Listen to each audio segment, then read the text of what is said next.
Cool. Yeah. So thanks everybody for tuning in. This will be available recorded after the fact. But yeah, I kind of wanted to hijack office hours this week. Over the past few weeks, been, a lot going on in terms of voting, incentives, locking vaults, convex, curve, all this sort of stuff. We've seen great response from the community, obviously, through action, which is really exciting and great to see. But nonetheless, the topic at hand is a complex one. It's constantly evolving. There's lots of moving parts.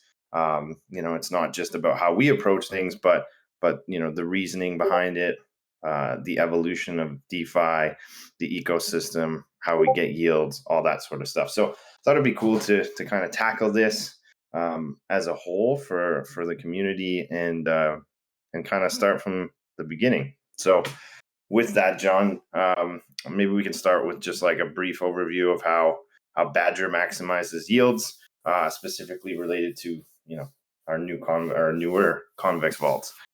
Right. Thanks, Will. Yeah, I can give a quick background for those that are possibly a little unaware, but a large portion of yield that you see across crypto and different yield aggregators. So Yearn, Harvest, Badger comes from the Curve token emissions. So the Curve protocol is focused on stablecoin swaps, and depositors in those pools earn the trading fees from the all the all the volume that flows through those pools, all the trading volume. But then Curve is also doing a long-term token emission of their Curve token, CRV, and that emission, which started last year, there was an initial airdrop to like previous users, and then I think it goes for technically hundreds of years, but the majority of the curve will be distributed over like a 4-year time frame. So there's roughly 3 years of that left. Curve is a multi-billion-dollar protocol, and that just means that there's a lot of value that's being distributed all the time through the Curve token.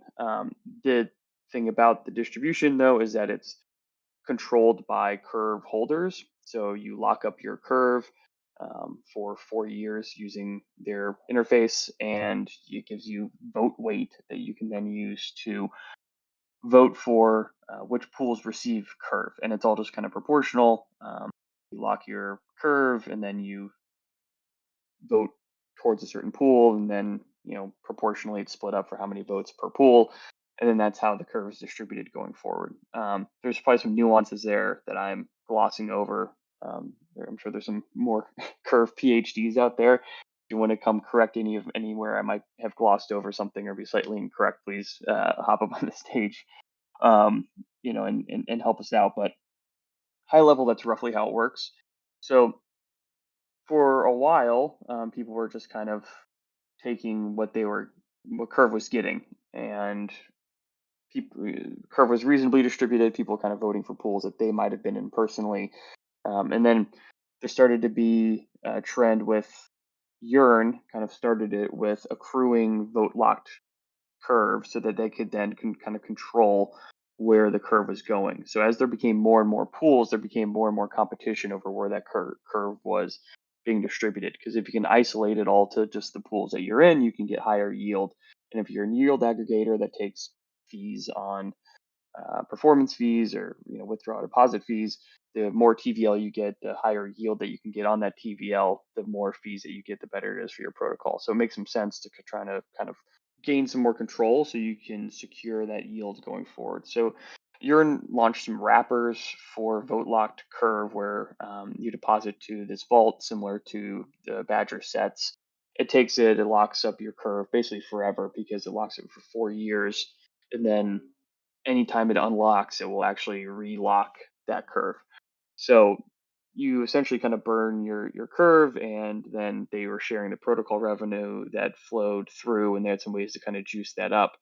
And then that gave Urine the ability to vote. So if all you really wanted was the protocol revenue, you could put your curve in there, and then Urine just use your vote. And then if you don't really care where that where your votes go, or if you want Urine to have control of your vote, it's an okay deal.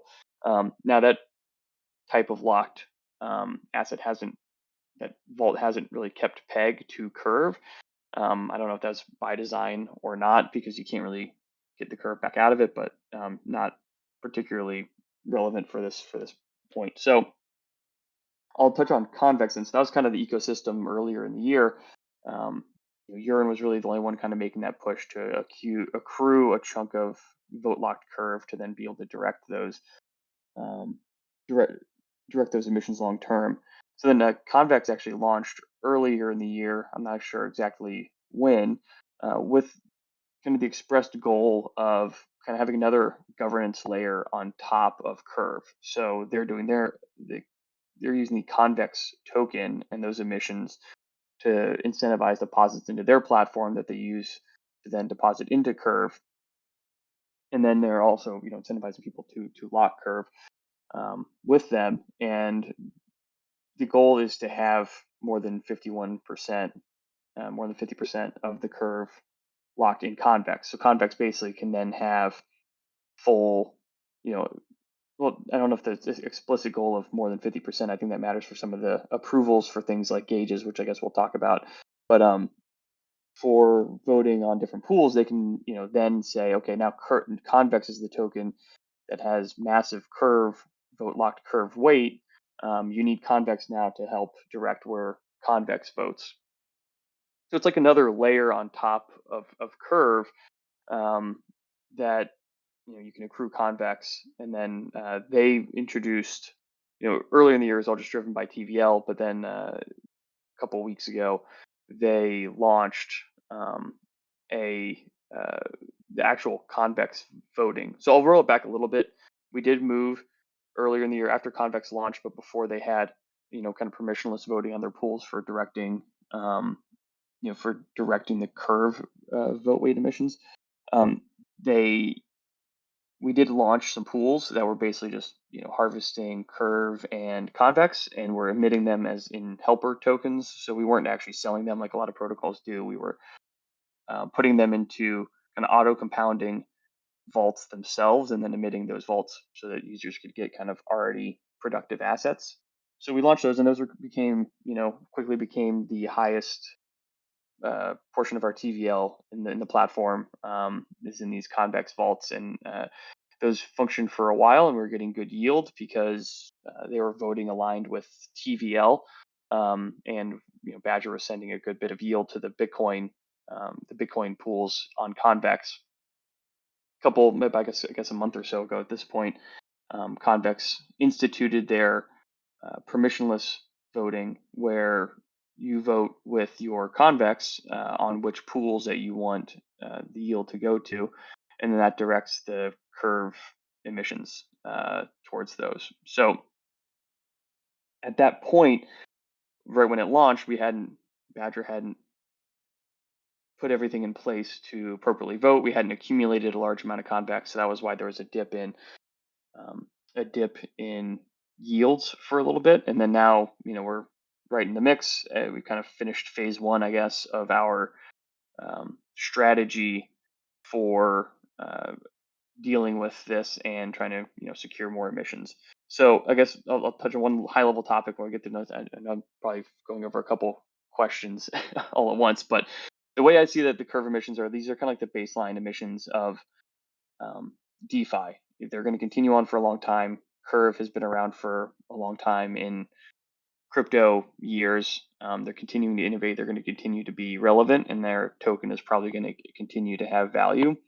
So having a good influence over the direction of that yield of those tokens really can be securing baseline yield and baseline success for Badger. I still think it's not the only yield. It's not the only yield that will ever exist. Convex and Curve, but both of them have been shown strength, and it's clear that having, if you want to be a successful large yield aggregator protocol, you need to have a play there, and that's kind of where we are.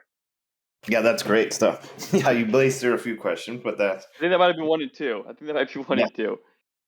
yeah, that's great. Yeah, can you maybe talk a little bit about sort of what's happened with Convex in sort of a short time and a bit more detail in terms of them amassing larger voting power and how what it means for us to kind of work with them moving forward. Yeah, it's they initially launched, and I think we had discussions with them early. And like I said, we moved pretty early to these convex sets and had these helper vault, these helper strategies, so we weren't dumping all the tokens. And we worked very closely with them, and they were kind of voting aligned with the TVL, which was nice. And then once you kind of shift towards this permissionless approach, it just opens up a whole other can of worms.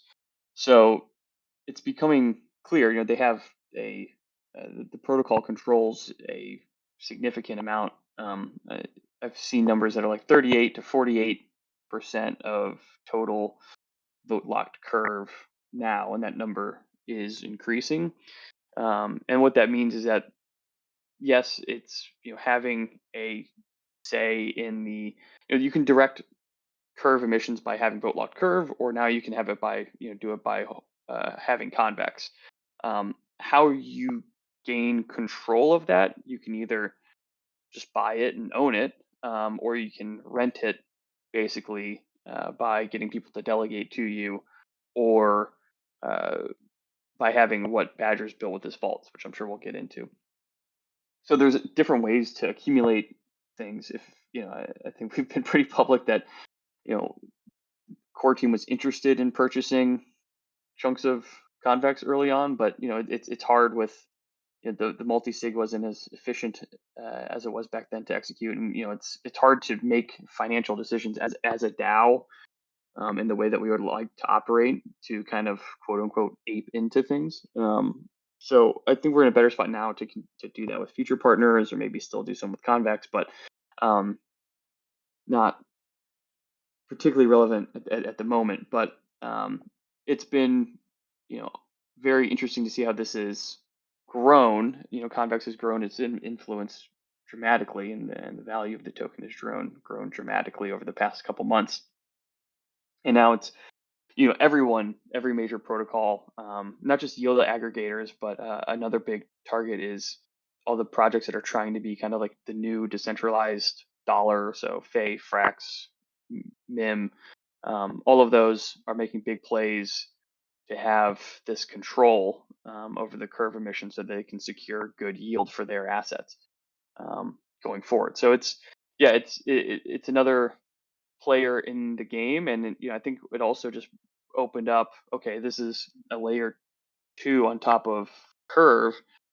What other layers are there? It just opens it up for more strategic thinking. And it's been a wild couple weeks, kind of trying to figure out where we fit, how we work with everybody, and making sure that we're trying, we're providing the best, you know, putting the best efforts in for our users and for Bitcoin depositors. For sure. I mean, to say the last few weeks have been crazy is it's definitely an understatement. But I mean, with the quote unquote game changing so quickly and whatnot, lots needs to happen, and we need to be able to react fast. In terms of sort of Badger's strategy for amassing larger voting power, one of the sort of flagship things was our locking vault, which we launched a few weeks ago and made a really big push recently on. Maybe you can talk a bit more about how it works, and sort of like the strategy behind doing it that way versus some of the other ways that other protocols have been approaching the same thing. Right. So, like I had mentioned before, Urine had kind of pioneered this with the vote locked curve, where curve is very different, where you have to lock it for 4 years to get the max vote weight. With convex, it's 16 weeks. So obviously that's very different. They launched the vote locked curve, but there's no withdrawal ability. You deposit, and then your assets are basically gone. There is some liquidity for it, but it hasn't really held peg, compared to curve. Not shockingly, because you can't redeem it for curve, so it has some of the upside of curve. It has getting some of the protocol revenues, but it strips out basically everything else.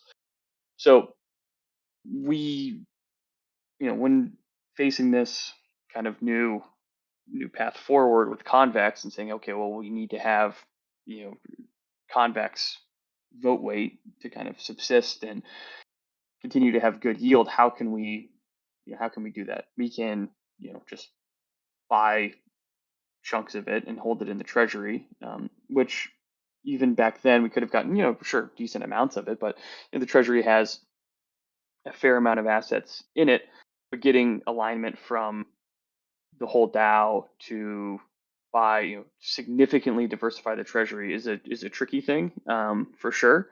And it's hard to put all your eggs in one basket. We're playing a long game as well. I think all of us expect both Bitcoin and DeFi to be around for a very long time. So we're not necessarily trying to diversify you know 25, 30, whatever percent of the treasury into something right now. So next thing we do is look at what's our core competency, what do we have, what are our abilities and how can we leverage those. So what do? We make vaults. So we looked at you know, kind of what Urine had done and said, well, how can we improve upon that? And that's fortunately with the 16-week locking cycle, and I think it makes it feasible now that we have a partially withdrawable vault. That basically, when you lock convex, it's locked for 16 weeks, and it's unlocked automatically. And then you retain your voting weight for 1 week. And if you don't relock it, then you don't have that vote weight. If you relock it, then you continue to have that vote weight. So you have this kind of window. So we launched a vault that uh, you deposit. When you deposit, we have locking cycles. Now they're daily. Eventually, it'll be weekly. And any unlocked tokens at that cycle will then get locked. When tokens start to unlock, then when we have a 1 week locking cycle, there'll be these 1 week periods where there will be some withdrawability. So people will be able to withdraw based on new deposits and then any unlocked tokens. So we're hoping with that, it'll help hopefully retain PEG better to the amount of convex within it. And then on top of that, we're adding rewards, because you can lock your convex now in convex, and you receive flow through assets that people are using to kind of bribe for votes. You can delegate to this protocol Vodium, which is kind of a layer on top of convex, where people can basically uh, deposit assets to incentivize. I think we're going to get away from the word bribe, but you deposit assets and say, hey, whoever delegates their vote to this pool specifically in Curve will receive these assets for this vote, and it's split up proportionally. So you can gain access to those asset flows by delegating to that protocol. So people expect to be able to get some value. Convex vote weight has value, so they're expecting to get value out of it. So we are adding Badger emissions onto this vault, because it's a very valuable thing to have, this vote weight. And then we're also using another flow of assets from all of the performance fees that we're taking on the convex sets for just the regular convex sets where you deposit Bitcoin. And we're taking a portion of those performance fees and also flowing them back to this vault. So we're hopefully providing users with a very nice product, especially if you're a small to medium size convex holder. These other methods of accumulating these assets, you're getting a number of different assets, and you have to pay gas to claim them. You have to pay gas each vote. The Badger Vault, you can just put it in once, and you'll earn Badger yield. You'll earn pass through these other incentive yield, and we think it's a pretty good product. You will have withdrawability down the line in the future. And then, I guess as we're kind of moving down the path to the main topic, because we believe it will hold peg, we're also going to add liquidity for it in Curve so that you can actually um, exit from that vault directly into Curve, either from waiting for a withdrawal window or selling on Curve for convex, directly back into convex tokens. So we're hoping with appropriate incentives and long enough time frame and seeing how it performs, that'll retain peg and be a nice place for people to deposit and not think that they're going to immediately lose a chunk of value because it's not holding peg. And they'll also be earning a nice stable. It might not always be vote to vote or week to week, you know, by directly by the numbers, the exact best yield on that specific vote, but we're hoping it's very good return over a long period of time and very consistent and more consistent than you would get, participating elsewhere. So that's, I guess, the more high level.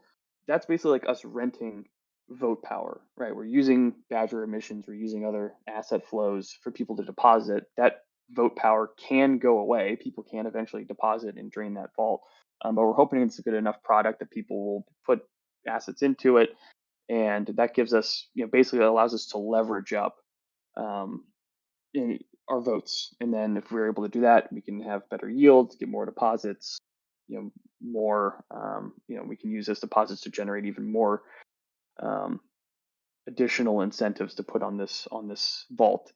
And hopefully that kind of, can help build up consistent vote weight, at least for a long enough period of time where we're either stacking convex in the treasury through fees, or maybe we do a purchase at some point, or we figure out kind of what we want as like the long term, or maybe we think that that's sufficient for long term and we get very comfortable with it. So it's really a step. I think it's a necessary step for us, and something that obviously we'll be very closely monitoring and working with kind of over the next couple months. Yeah, and you mentioned sort of the word that shall not be spoken, bribe. Um, Maybe you can talk a little bit more about sort of what, this is another sort of tool in the toolbox, so to speak, incentivizing folks to delegate. Maybe you can talk a little bit about like Badger's approach to it. Obviously, we've seen some other protocols kind of hit that harder in terms of larger incentives. But we played it a little bit lighter, and maybe you can talk about the approach there in terms of how we allocate to this incentive pool. Right. Yeah. It's definitely a balance of retaining relevance and thinking long term. The bribing right now, to the extent that it's been on, like looking at the past vote, it's not cost efficient. We're not making anywhere near as much money back as we put in, and neither is anyone. When there's just a certain threshold where incentives beyond this amount become not particularly beneficial to anyone that's actually participating. But some of those players I think are playing a less than positive sum game. I don't know if there are going to be 2 dozen different decentralized USD pegged coins in the future. Maybe there will, maybe there won't. I don't know. But like I think there's they're fighting for this to outlast the others, right? In relevance, and some of that's just getting big enough. Get to 3 or 4 billion dollars worth of your asset around, then you can have deeper liquidity, you can get added to different things, yada yada yada. Badger's a little different in that our asset that we're supporting and that we're pushing for is Bitcoin. Bitcoin already exists, and there's already a lot of it. um, would we like more of it to be in DeFi, more of it to be in Badger? Sure, of course. um, but Bitcoin's not going to go away because we didn't, you know, fight hard enough in convex. Worst case, TVL doesn't go up as high as we want. So, we're trying to think long term, and we don't want to be horribly cost inefficient. We're not saying we need to be profitable in everything that we do. We think we understand, bootstrapping growth and things like that. So we've participated in 2 rounds of these additional incentives, and we're getting more data points each time. This time we voted on the Ren BTC pool. We put some assets on. So our current strategy is, we're only gonna I'm gonna say incentivize instead of bribe, just for going forward. So we're only going to incentivize on Vodium, where we are also voting. Um, the idea being that if no one else actually votes there, like we'll just get all the Badger back. And that's what kind of happened this time. I think the majority of the Badger is going back to the locking vault, because the locking vault delegates to Badger. We vote and then distribute. We'll be able to claim the Badger that we incentivized with, and then we'll pass that through back to the vault. So we think of it. It's kind of like a way to just kind of like juice rewards to the locking vault depositors, which is a good thing. Then hopefully more people come in there. So we need to put together some numbers and say, hey, how did this affect the actual yield? Play that up a little bit so people understand there's this other layer of incentives, not just the flat emissions that we're giving out now, but also emissions kind of coming through any incentives that we do on vaults that we end up voting for. But looking at what we put in, and what we're getting out, it was pretty inefficient. But I think we can go towards more efficiency by concentrating on one pool. So I think we're going to be kind of shifting our focus more towards like RenBTC, and then also trying to improve our. We get the most efficiency when a higher percentage of that pool, that ultimate curve pool, is actually in Badger. So what we need to focus on is increasing our pool share of the entire RenBTC pool in Curve, and get as much of that as possible in Badger to make then focusing our voting and emissions on that pool more efficient. And so that's where we are right now. And then I do think we will see a lot of efficiency when we can get an IBBTC paired with I think the IBBTC pool is going to be paired with the RenBTC LP, which is RenBTC and WBTC. And once we get that live, since IBBTC is obviously 100% in Badger, that's going to be a guaranteed high concentration pool, and that'll be a big one for us to vote for and help hopefully bootstrap. And that's where we'll be more in this bootstrap mode of like, it's okay to be a little inefficient. Like we're trying to bootstrap IBBTC to get to sufficient size. And we'll pair that with having better yields on IBBTC through the kind of the revenue sharing scheme.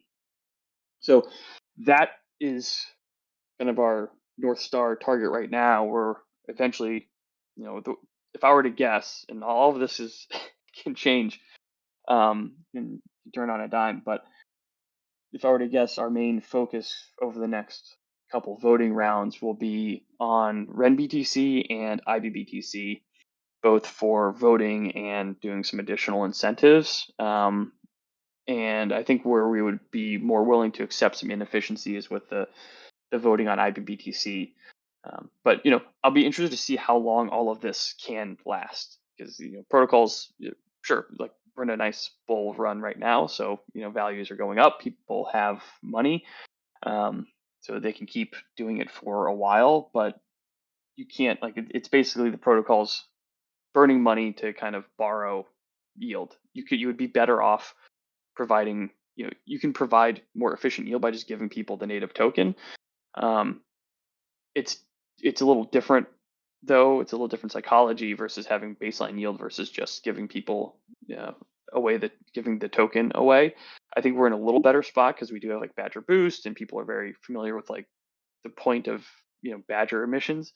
So I think we can have a better narrative there, where like we would rather just give people the Badger and give them more yield that way than incentivizing curve yield, when we have to pay $2 to get $1 of yield, or more. Poe can weigh in there. It can get worse. So I think we'd rather have pay $1 for $1 of yield, unless we're getting some strategic kind of real significance out of it, which would be kind of the IBBTC play. Yeah, and I think that's a sort of a perfect segue to kind of wrap it, and we'll open up for some questions after this. But sort of leads into the Badger flywheel, which is the sort of, as you mentioned, North Star, the focus, the reasoning behind all of sort of the decisions that we're making. Maybe you can dig a bit more into that for everybody listening. We've got a great sort of article up on the website on this. It's got a great diagram that kind of shows it, but maybe John, you can try and take us through. Sure. Yeah. Definitely encourage people to look at the article and the diagram. And then I guess we have a episode that's on YouTube now. And so the flywheel, there's kind of two components to the flywheel. There's the IBBTC flywheel, which is keyed on BIP68, where the more deposits that we get into IBBTC, the larger the percentage of that IBBTC is of total Badger deposits. We're going to be taking a portion of that yield that is IBBTC just holds vault positions, so it accumulates tokens just like any other vault holder. It can't do anything with those tokens though, because we don't want to worry about distributing tokens. So all the different IBBTC holders, we want it to be ubiquitous and used everywhere. So like the whole point is to have just native built-in auto compounding yield in it, and not like distribute tokens. So the scheme that we concocted to kind of solve this problem was that IBBTC will now basically like sell its tokens to vault depositors for the vault depositors liquidation share. All the vaults can liquidate up to kind of like 20% of emissions. And that's kind of our baseline for partner vaults, is only selling 20% of tokens for the underlying.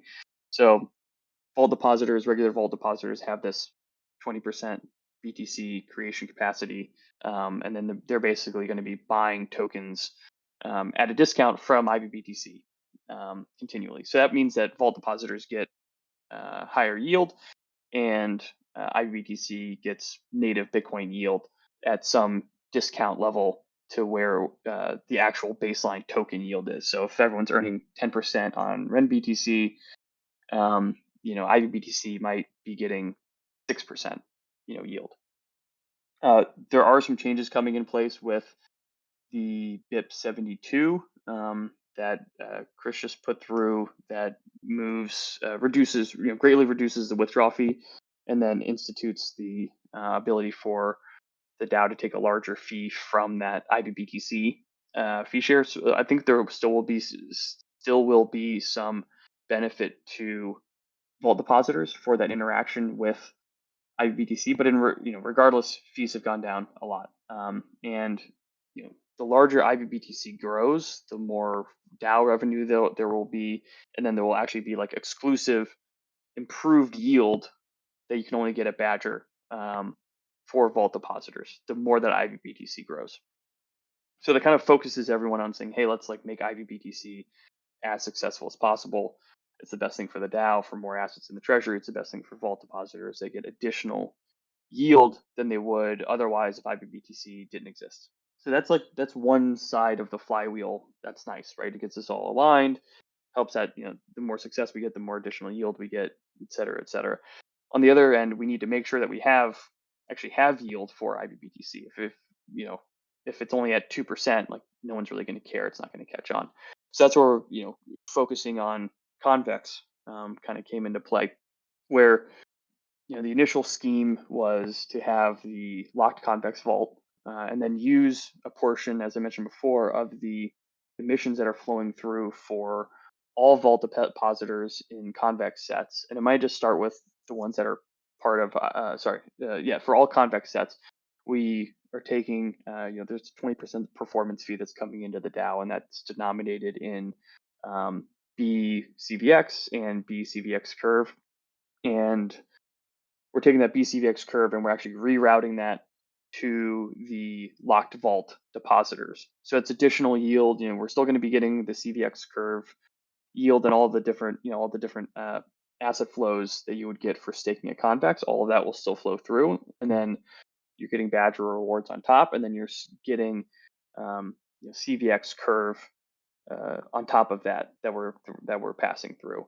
And we started with, we'd been accruing, I guess, 3 months worth of rewards. We had a good chunk to where we can now do 10,000 CVX curve a week on that vault over this 13-week time span. And then during this 13 weeks, we're even accruing more CVX curve in the treasury, and we'll be coming out with that, how exactly we'll be emitting that going forward. But, at least a good chunk of that will be continuing to flow to this vault. So the more deposits we get in Bitcoin, the more performance fees that we're generating, and then that gives us more CVX curve to distribute to VeCVX, the locked Convex vault. They'll be earning additional CVX curve denominated yield that you can't get anywhere else. So we're hoping that increases yield for IBBTC. More people get an IBBTC. We get additional yield for all vault depositors. More people come in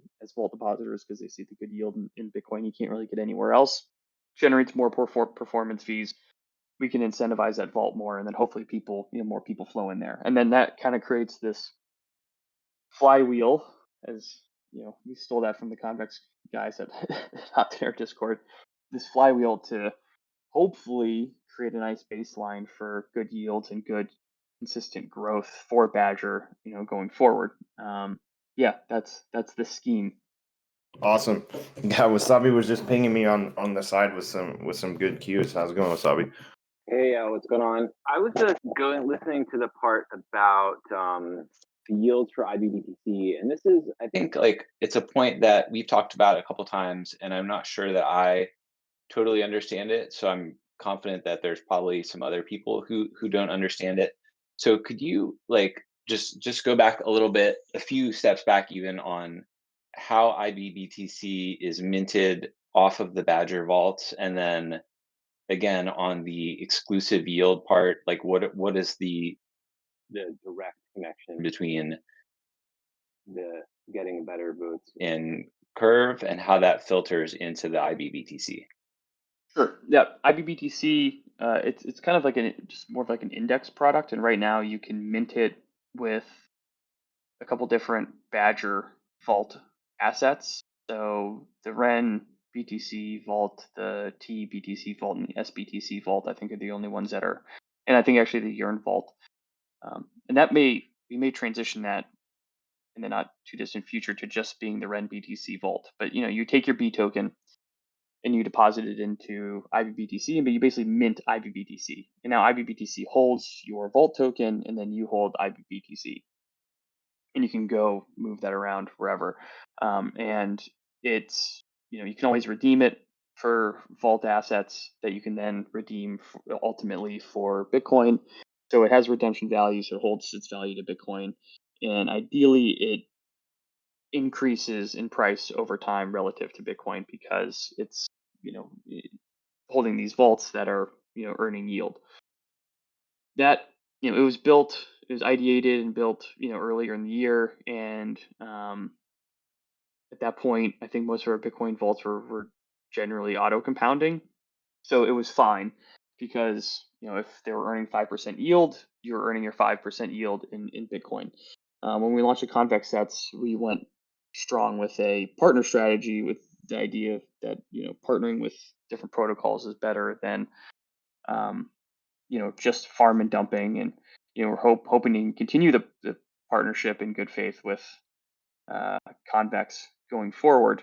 But with that change, we're only auto compounding a very small amount of the yield, so like 20%. So if a vault is earning, if a strategy is earning 10% yield, only 2% of that, only 2% yield is actually in Bitcoin.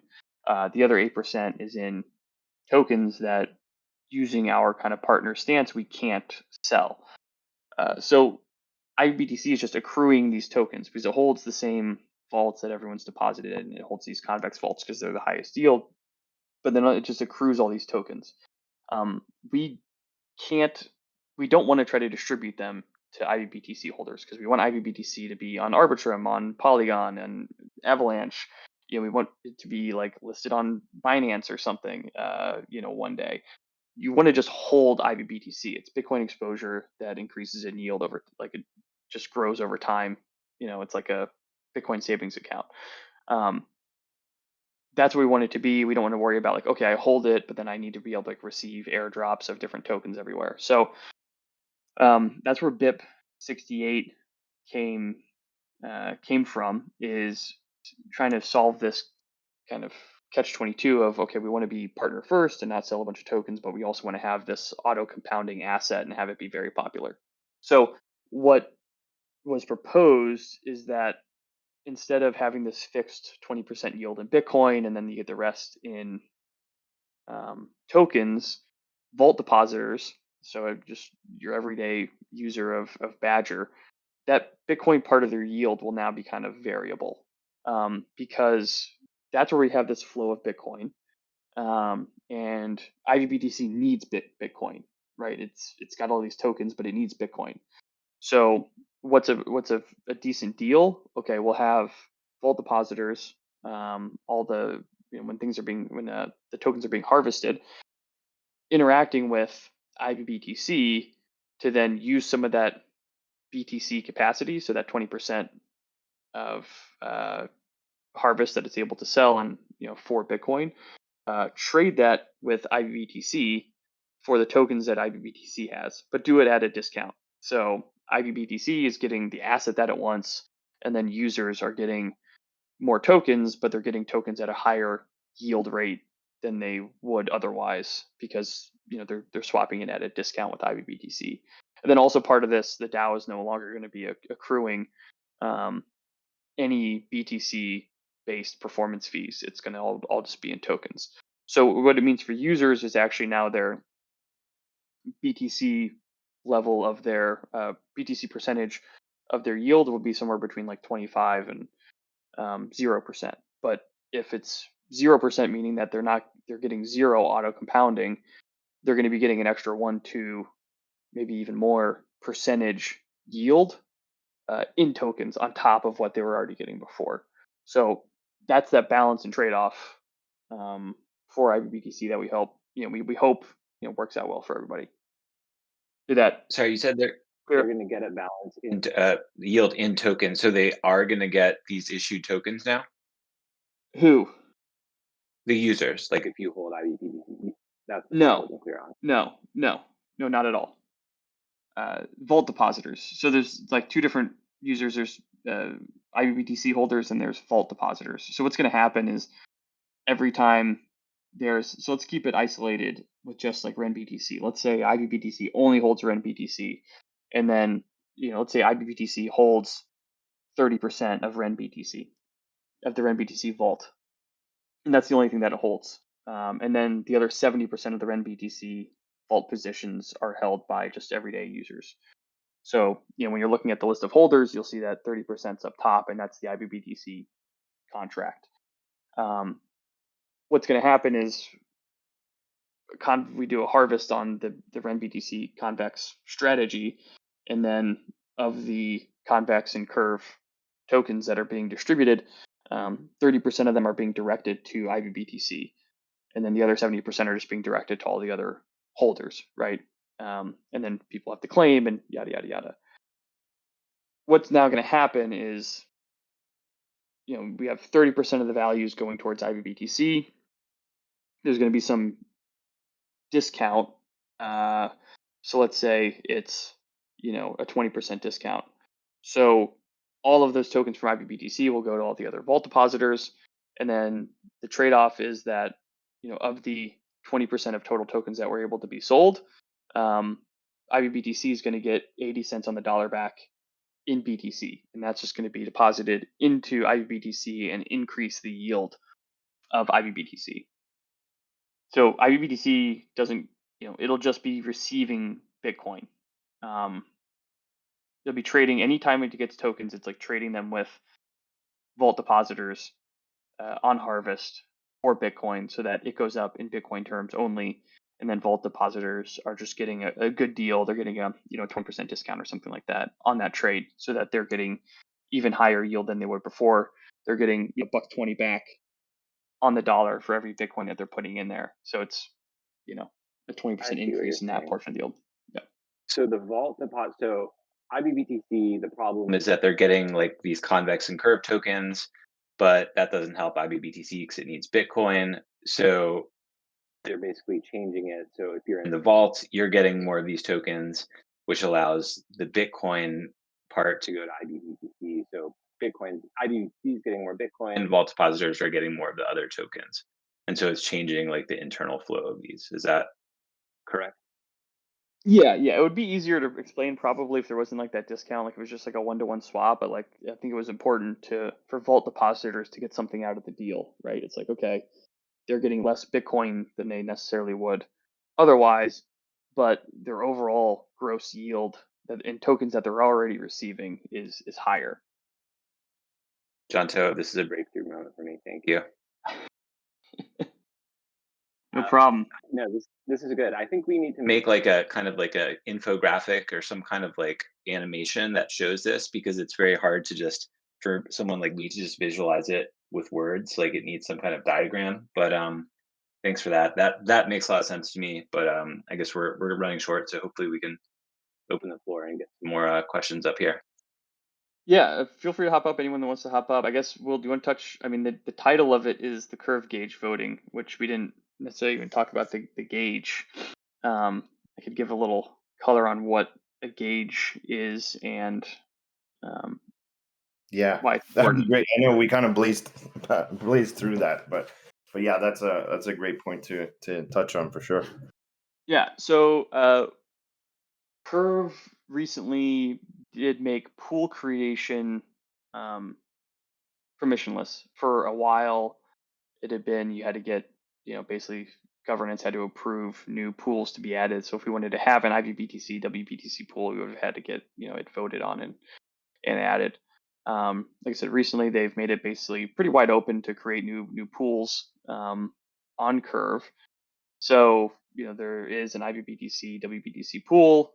Sorry, no, there isn't yet. IBBTC, there's some technical work that had to be done because it's a different, it's a kind of a different type of asset than what because it's interest bearing. So there's some work we had to do there, but that's our top priority is to get that curve that pool launched. But most of the conversation around gauges over the past week or two has been around the actual locked vault gauge. So I mentioned that we wanted BVE CVX to maintain peg. And that means we're going to pair it on curve just with straight CVX. So you can either wait and exit when there's withdrawal capacity, um, or you can just trade it on curve for CVX directly. And people make their choice about how they want to handle that. Um, so that pool exists. I think there's only like 1,000 convex total in it right now. We will be seeding it with a larger chunk of change from the Badger Treasury soon. But the pool exists, but we can't vote on it to receive curve emissions. So that's when people say a gauge. That's what they mean, is that it allows anyone with vote locked convex to be able to vote on that pool to receive curve emissions. And that's sorry, anyone with vote locked convex can vote. Anyone with vote locked curves, it's really anyone with vote locked curve can vote, but that can flow layers deep with how you're pushing your influence. But it's ultimately the vote locked curve votes for which things receive curve emissions. And that would allow for that pool to have additional yields that we're using instead of using Badger itself to incentivize our other asset flows. Like I already mentioned, we're going to be using the convex curve um, flow from performance fees to incentivize it. Another asset we have is the vote weight in that pool that we could direct some that way. How much we would want to do, it's unclear because we still need to incentivize the RenBTC vault. We want to really push IBBTC to get large, but it's a tool in the tool belt to be able to do that.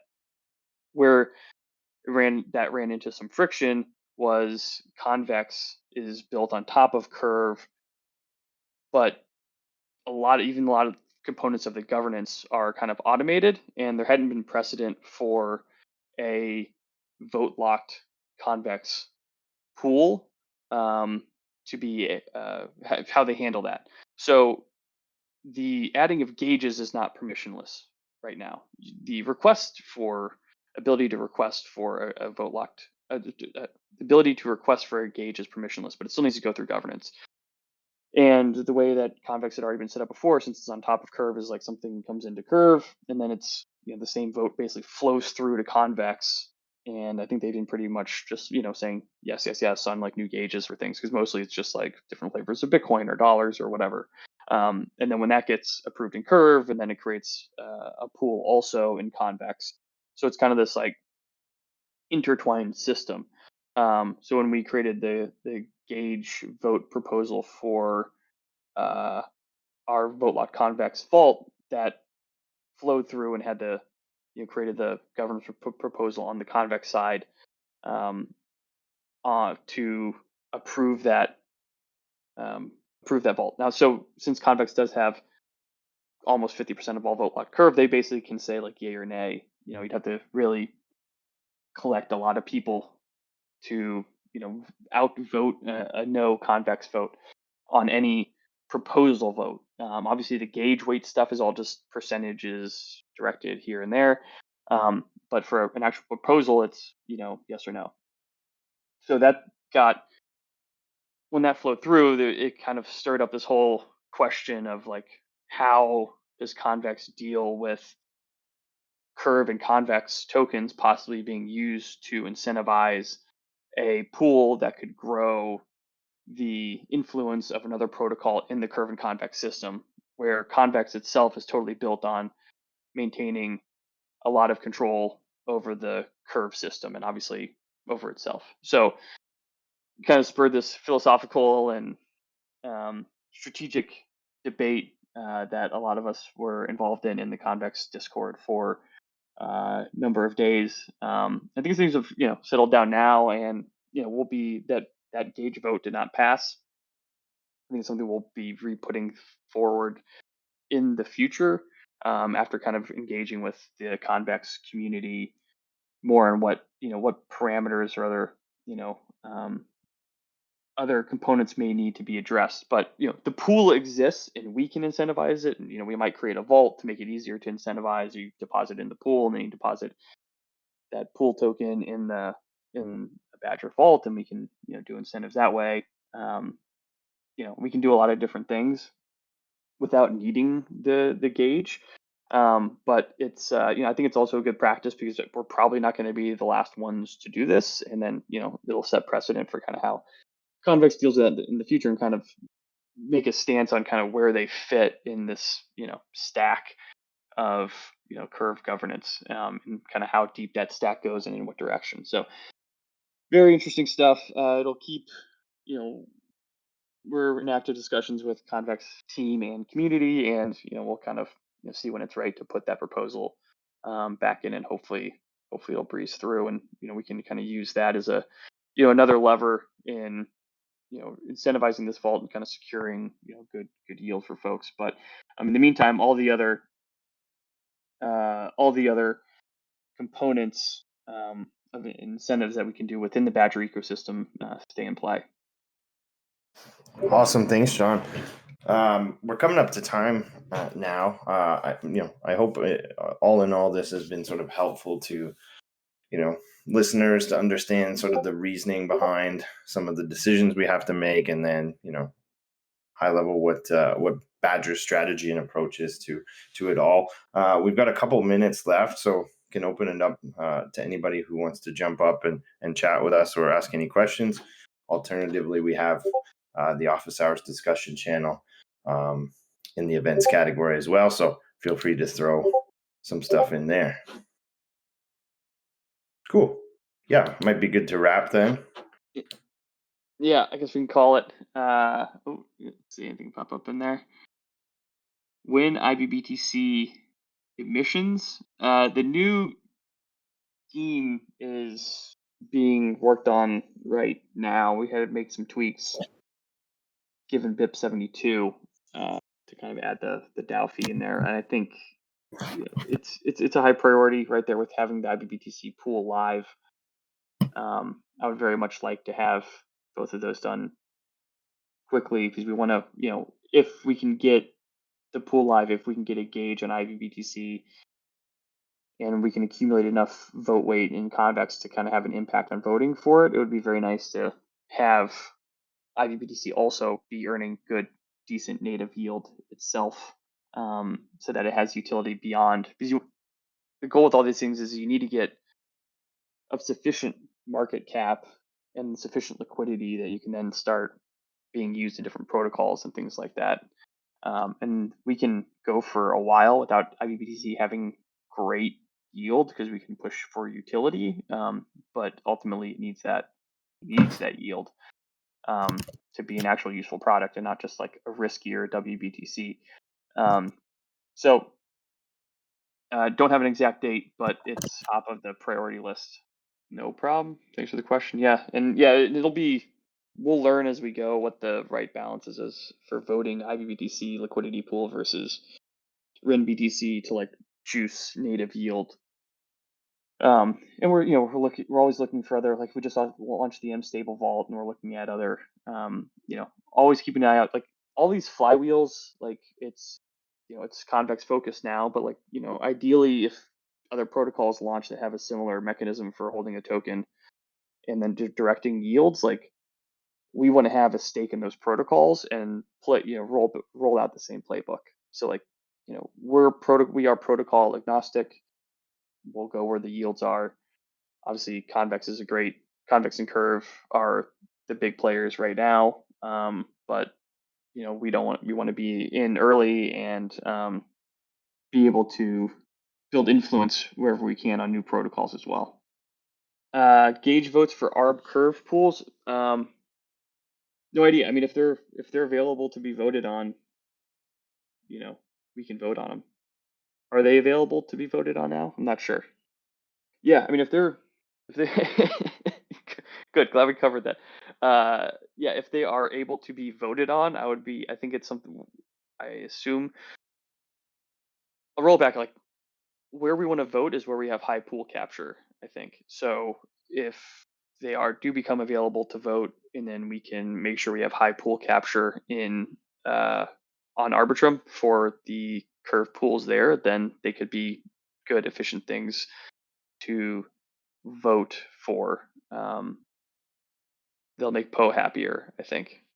Yeah, Hash. It's tough. You're saying in the set in Arbitrum, and a lot of the yield is getting sucked out of the ecosystem and concentrated in a few different pools as people are kind of going very heavy with these incentives through Vodium. And I don't know, I'm of the mind that I think that we can kind of wait it out while trying to remain fairly look to partner with folks to continue to build good vote weight. Don't be stingy, but don't just throw all our money away. Because we got scared of having a couple weeks of lower yield. I don't think this efficiency, the inefficiency can persist forever. And if people have, want to help us strategize on how to be more efficient or how to tackle this problem, it's a lot's going. It's open in a lot of different channels. I don't know what channel to tell you to go to. In general, ping any of us directly. Definitely open to new schemes and strategies that we might be able to leverage.